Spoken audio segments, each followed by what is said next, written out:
What is up? I've been wanting to make an educational video about phenibut for a really long time, and at long last, here it is. So, let's start with the disclaimers. I am not a doctor. This is not intended to be medical advice. I have many years of experience with this substance, and I'm just trying to pass on that experience to anyone else who's looking to learn from it. Um, Phenibut is classified as a gabapentinoid, so it's GABAergic. That means that it acts on the GABA system in your brain.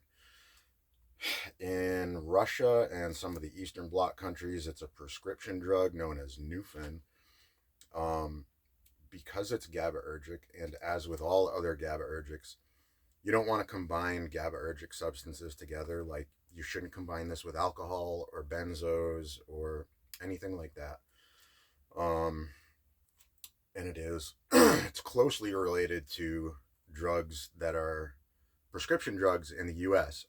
I'm in the United States, so some of this stuff is going to be from that perspective, but it's related to gabapentin, baclofen, and pregabalin, which are all prescription drugs in the U.S. And it acts kind of similarly. Um, I'm big on harm reduction. I'm going to do this kind of backwards, but I'm really big on harm reduction and education. So I'm going to go over the dosage and stuff, and then I'll get into kind of what is it, all that. But so according to the Psychonaut Wiki, which is a pretty good website, I'm going to go over the dosages. It considers the threshold dosage, which is like, you're just kind of getting the effects. You can just barely feel it at a quarter of a gram, 0.25 grams.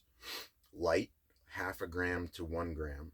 Common, 1 gram to 2 grams. Strong, 2 to 3.5 grams. And heavy, 3.5 grams plus. Strong and heavy, I mean, for me, strong would be like 1.5 grams. I think those strong and heavy dosages just seem really crazy to me. And you would only go that high if you're like not gonna drive, and maybe you're going to a rave or something, and you want to have a little added boost and have a little more fun as an alcohol alternative. um the half-life is 5.3 hours according to a couple different websites. Now, relevant to that, the come up can be around 3 hours, sometimes less, sometimes more, depending on your individual body chemistry. So I couldn't find exactly, but I would assume that the half life is after 5.3 hours, your blood levels will be half of what they were at the start. And I would assume that half life is 5.3 hours after it's fully into your system. So, in other words, 5.3 hours plus 3 hours. So, that would be, 8 hours and change. The duration, and also, a side note, if anyone's curious, the come up for rectal administration is 30 minutes. Never tried it that way, but in case you were wondering, the duration can be 15 to 24 hours. So it lasts a very long time. And that's a great reason to start small. And I'm probably going to say this a couple times: start small, figure out how your body responds to this. As with pretty much all other GABAergic substances, as far as I know, it is physically addictive and psychologically addictive. With daily use, if you all of a sudden stop, you can go through withdrawals, which will be very similar to benzos being like Xanax, Klonopin, those kind of things. Alcohol, they'll be very similar to those types of withdrawals, which I believe are the only withdrawals that you can die from. So I wanted to get all that out of the way, because in the U.S. this is sold as a supplement, but do not take that to mean that it's safe. And it is safe if you use it properly. Anything is safe if you use it responsibly, but that it's a serious substance, and anybody who wants to try it needs to be aware of that. So, what is it? It was first synthesized in the Soviet Union sometime in the 60s, or maybe like 1959. interesting anecdote, they used to send it up with cosmonauts. And the reason for that is because it kills anxiety without, at normal dosages, without really affecting motor control, like, you know, coordination and stuff like that. Today, it's a prescription drug in Russia and some of the old Soviet, Eastern Bloc countries like Latvia, Ukraine, Kazakhstan. But as I said, in the U.S., it's legal. It's sold as a supplement, but it's not FDA approved. So, as I said before, it's GABAergic. It is actually, and all of the gabapentinoids are analogs of the GABA molecule, which basically means, if you know what GABA is, it's the neurotransmitter in your brain that's kind of known as the brakes for your brain. It's like your body's natural anti-anxiety neurotransmitter. And this is basically a synthetic version of that. And if you're curious, the chemical name for GABA is aminobutyric acid. The chemical name for phenibut is aminophenylbutyric acid. So basically, it's GABA with a phenyl group added onto the molecule, if you're interested in chemistry at all. Something really interesting, and something that gave me insight into the effects that it gives me at low doses, phenibut raises your dopamine levels as well. And that's the reason why one of the effects is that it's weirdly stimulating and anxiolytic, meaning anti-anxiety. So it kills your anxiety, relaxes you, but at the same time it can give you energy and make you, at least that's what it does for me. It's like a great supplement for like before the gym. And another interesting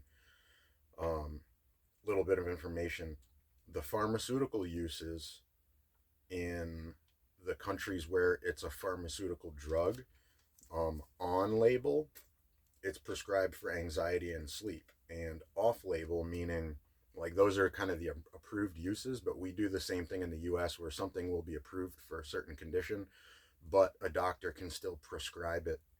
They call it off label for something that's not technically, described in the literature, that it's designed for. And a good example of that is one of the other gabapentinoids, gabapentin, and pregabalin also. It's on label.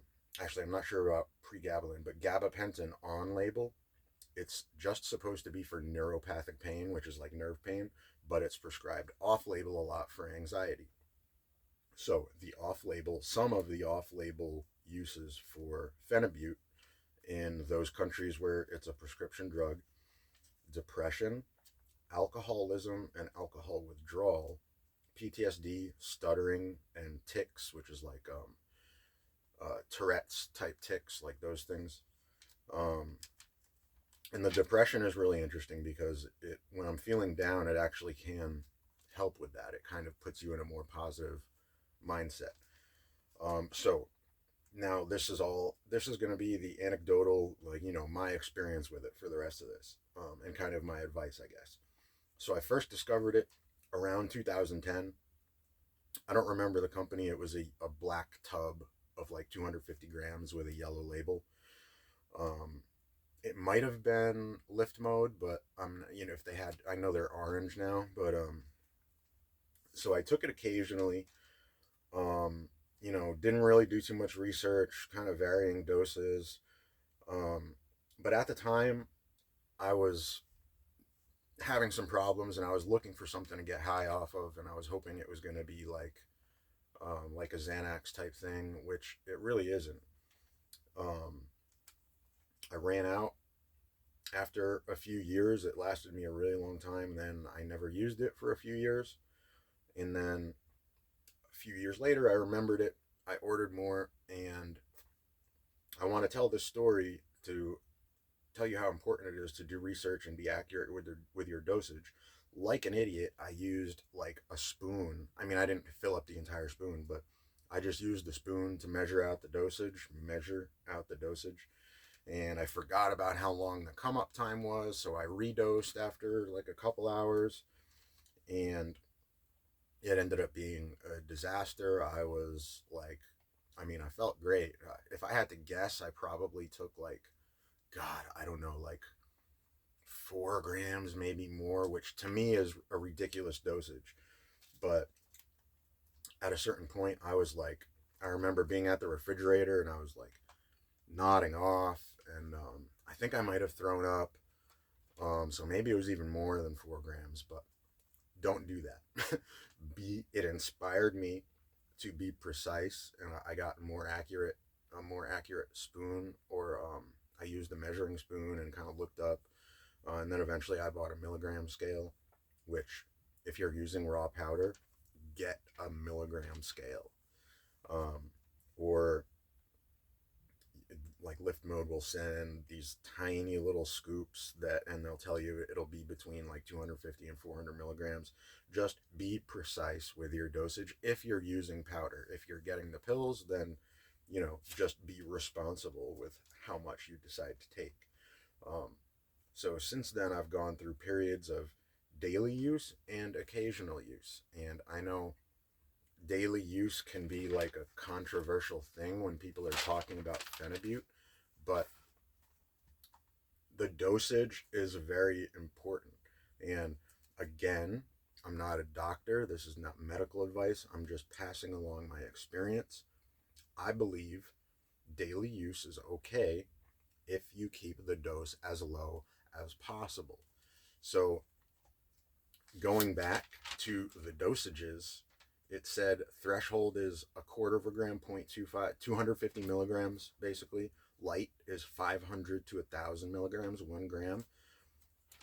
Currently, I take it daily, and I usually take 400 milligrams, which, by the standards of most people that take phenibut, is really, really small. The effects are really, really subtle. But um, if you use it responsibly, I really feel like it has a net positive on a lot of things in my life. Um, Another thing, I like looking at the Russian slash Soviet literature and what their practices are over there. Um, in those countries where it's a prescription drug, the it's usually prescribed 250 milligrams once or twice a day. Um, Me personally, that I told you I use about 400 milligrams currently. Um, Once in a great while, I'll up the dose a little bit, maybe to like 600 to 800, even 900, 1 gram. But I'll only do that for one day, and then the very next day I'll go back down to the 400 milligrams. Um, to another little anecdote about what I was saying, I watched a video today on somebody that was reviewing phenibut, and he was saying how Lift Mode you can get a 5 gram tub from Lift Mode, and he was like, 5 grams, it's so small. That's like two and a half doses, and I was like, Jesus Christ, that's like, I don't know, based on my how much I take, that seems crazy to me. 2.5 grams, that's a lot. And like he was recommending you never take it more than once or twice a week. Um, but like I said, most people take much higher doses than me. So I think it's possible to take it daily for, to try to help with whatever you're dealing with, whatever psychological symptoms you might struggle with. Um, if you keep the dose low, it's important to know your body and to know and learn how phenibut affects you. Again, start small. If you want to start at 250 milligrams, I'd recommend starting there and see how it affects you. Work your way up. Keep in mind that the effects can last from 15 to 24 hours. So don't redose after like 6 hours if you don't know how this substance affects you yet. Also, being an addict, I've been addicted to a couple things in my life. Self honesty has been kind of one of the cornerstones of my personal little program, And when using a substance like this, you need to be honest with yourself and ask yourself, why are you taking this? What are you looking for? If you're looking for recreation and trying to get some recreational value out of this, that's fine. But if that's your goal, then I would recommend using this as seldomly as possible. If that's what your goal is, or if you're trying to mess with these higher doses, in that case, then yeah, only take it once or twice a week. Um, and again, just, I mean, always with any substance, you always want to try to use the lowest dose possible. Don't mix things.